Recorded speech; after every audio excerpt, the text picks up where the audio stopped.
We've all heard it. Be quiet. You'll scare the fish. Grandpa said it. Dad yelled it. But what if they were wrong? And those annoying wake boats and jet skis? What if I told you they might be a fisherman's best friend? A just released study might flip what we thought we knew about fishing in crowded lake chaos. So, a brand new study just released in July gives a little insight into a bite window that you can exploit to catch more bass. And this is something that I've seen work a number of times over the years.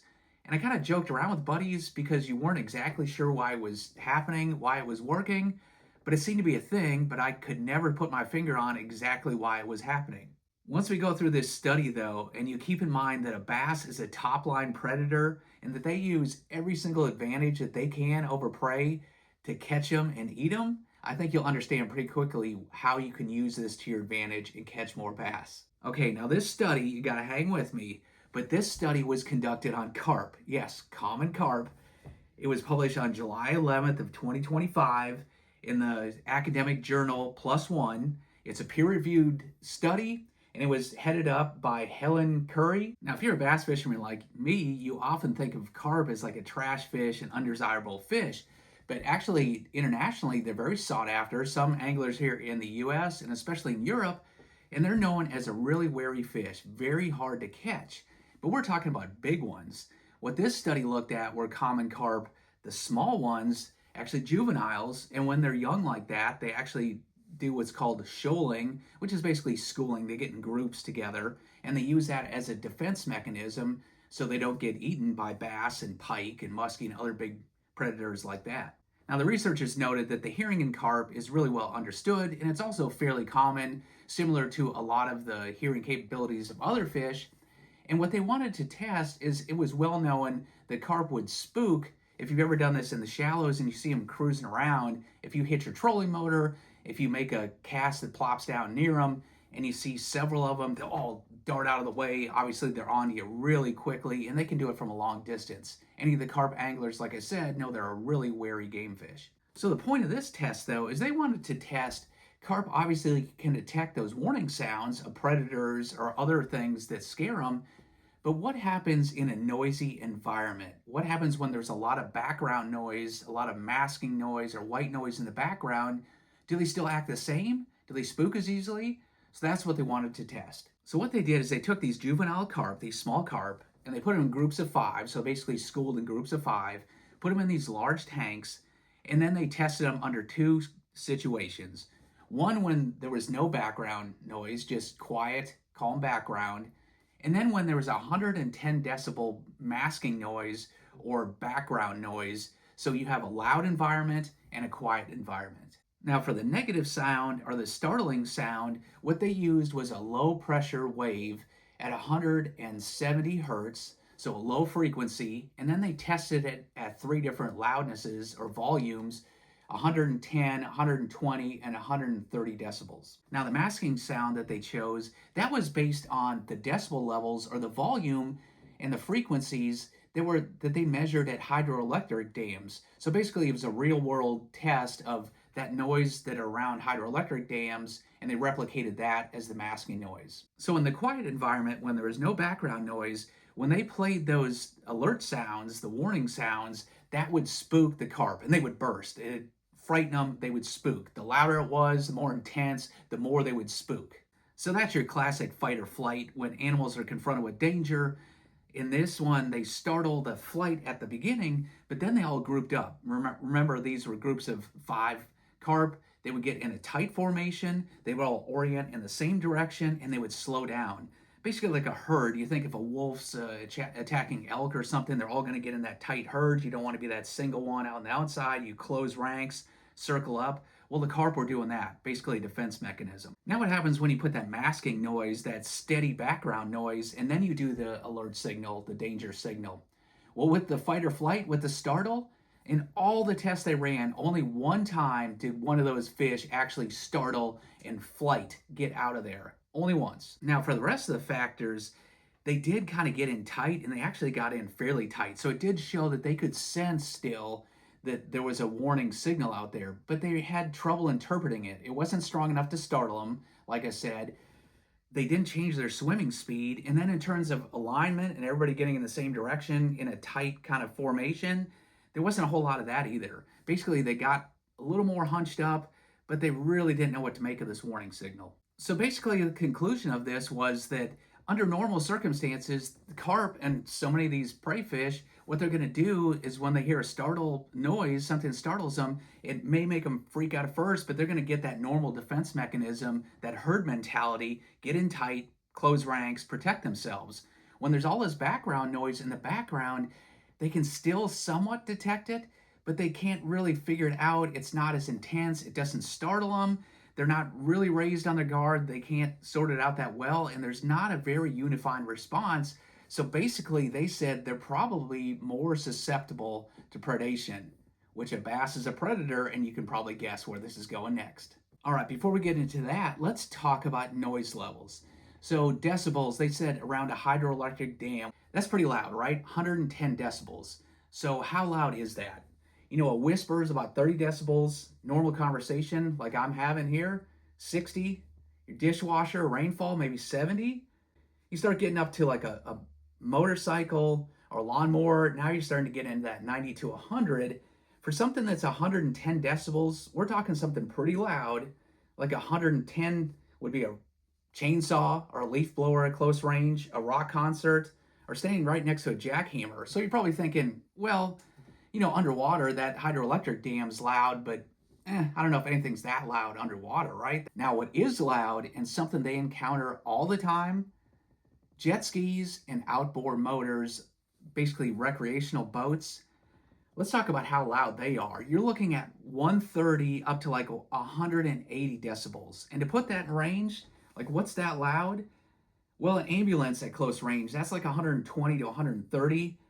A jet engine, like a airliner, that's like 140. Fireworks at close range, 150. Gunshots, we're talking 160. And the space shuttle launch, hearing that at the observation distance, that's like 180. We're talking big, loud noises. And this isn't dissipating really quickly underwater either. It's not like just a foot away from it, it goes down. These decibel ratings are staying pretty high at pretty high elevated levels, even like 300 to 500 meters away, which we're talking like 900 to 1500 feet away. So we're talking a long distance away. So a lot of times with lab experiments, it's like, well, this is theoretical and these aren't regular limits that you reach in the real world. In this one, they tested 110 decibels, which is more like that hydroelectric dam, and what they're encountering in the lake, getting a couple hundred feet away from a boat, is way, way louder. And then the other thing, carp are pressure sensitive. They have really sophisticated hearing or good hearing, like a lot of other fish in the water. And then something that's very similar, that's very hearing oriented and also relates and senses pressure, are shad. Now, they don't have the same ear structure, but they're kind of set up that same way. They're highly sensitive. And that's something, obviously, bass are eating some carp, but that's not a number one forage. But shad, also pressure sensitive. My eyes lit up when I investigated what types of fish are similar to carp in that pressure sensitivity, and it would directly apply. And the fact that shad show up right away, to me, that tells you that, maybe this is affecting shad too. And what eats shad? Yeah, our favorite little friend. Now, I'll dive into that side of it a little more here in a minute, but let's flip this one time too and think that bass are predators, right? So this is negatively impacting prey. Bass with those shad, probably a little bit easier for them to eat them with all that noise. Maybe bluegill, maybe crawdads, maybe not, but shad definitely seems like it would apply. But let's flip the script. There's not too many natural predators for bass. Maybe a huge catfish, maybe a huge muskie, when they're small, maybe those other things. But a 5-pound bass, not a lot of predators, except for you and me, right? When we're fishing for them, they're the prey. We're the predator. And guess what? It's been shown that bass will spook away from boats and stuff, from noise that we're making in the water, if we're thumping our feet in the boat, from the trolling motor noise, from the outboard and stuff. But this can also help mask some of those noises as well. So when they're the prey, when we're fishing for them, these loud noises might mask our noises a little bit better. So they're not quite as wary of us if you happen to thump your feet stepping up to the front deck, drop those pliers, are yelling and banging around in the boat. It might help mask us a little bit too. So let's look at the bass as the predator though and how this might impact them. When do bass bite the best? When's your best chance of catching them? There are what I call windows of opportunity, and some of these are a second long, couple seconds, up to hours and minutes long, depending on the situation. Now, these short ones, like the seconds, if you see a fish swirl or something right there, he's going after prey actively, schooled on top.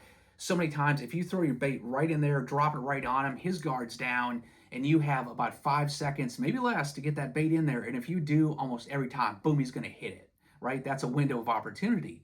Now, some longer term ones, minutes up to hours, if a front's passing through, that might turn them on for just a few minutes before it comes through. When the wind picks up, to maybe like half an afternoon where they're biting really well.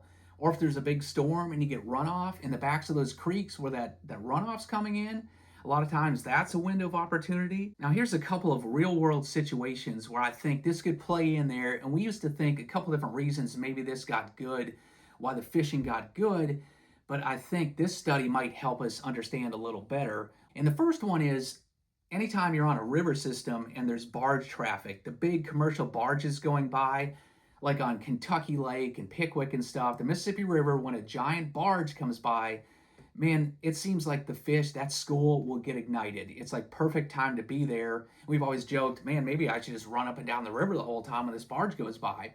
It seems to turn on the school. Well, we used to always think, those barges put out so much current weight behind them that, well, when they're going by, that current, they're stirring up so much stuff, and that's stirring it up, and that's making the fish bite.